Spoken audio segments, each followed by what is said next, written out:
Welcome to Crisis in Perception, where we examine the system shaping our world one book at a time. So, let's just get right into it. Have you ever noticed that strange contradiction? We're all taught to love democracy, right? But at the same time, so many of us have this deep distrust for politicians and the whole political system. It just feels broken. But what if it isn't broken at all? Well, the late anthropologist David Graeber had a pretty radical take on this. He argued that our frustration, that feeling of powerlessness, isn't a bug in the system. Get this, he says it's a feature. It means the system is actually working perfectly, just not for us. It's a crisis in how we perceive the whole idea of democracy. And he lays all of this out in his book, The Democracy Project. He uses a mix of history and his own experience in the Occupy Wall Street movement to really dig into this huge gap between the democracy we're told we have and the one we actually live in. Okay, so here's the absolute core of his argument. What we call a democracy is actually a republic. We elect other people to go and make decisions for us. But Graeber says that the real, historical meaning of democracy is something totally different. It's about people governing themselves, directly, together, no middlemen. And this wasn't an accident. In fact, it was completely intentional. Graeber points out that the American founders were actually pretty scared of what they called democracy. To them, it meant mob rule, chaos. So their goal wasn't to unleash democracy. It was to build a system that could contain it, to keep it under control. Which leads to this feeling we have today, right? It's like we're stuck in this huge game.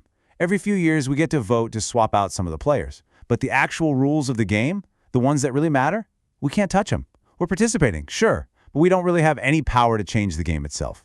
So you might be wondering, how are those rules kept in place? Well, Graeber points to a powerful and kind of invisible mechanism, debt. He says it's not just about money.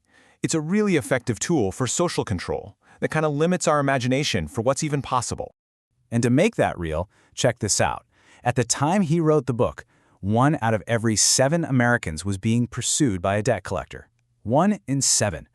I mean, think about it. When that many people are just focused on keeping their heads above water, it's pretty hard to find the time or the energy to organize for any kind of real, fundamental change. This line from the book just cuts right to the heart of it. Debt isn't just financial. It's psychological. It makes you feel isolated, like you've already failed. It's like being told you've lost the race before you even got to start running. Okay, so this is where the story shifts.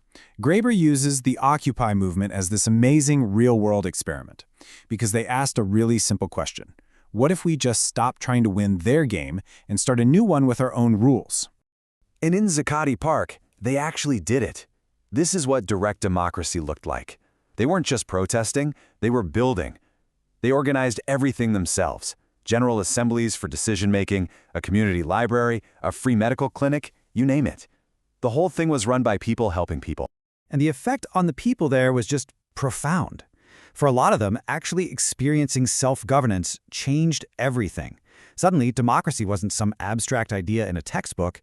It was real. It completely shattered the notion that we can't manage our own affairs and just blew the lid off what they thought was possible. So ultimately, the Democracy Project just reframes the whole conversation. It argues that democracy isn't some perfect system that was handed down to us. It's not about casting a vote every couple of years. It's a creative, messy, and constant act of people figuring out how to live together as equals. So the book leaves us with this huge question to think about. It challenges us to stop thinking about democracy as a thing we have and start thinking about it as a thing we do. What would change if we saw our role not as just defending the old rules, but as the constant collective process of writing new ones? For the full, long-form deep dive into this book and its ideas, follow the link in the description. If you enjoy these explainers, please subscribe and comment with books or topics you'd like us to explore next.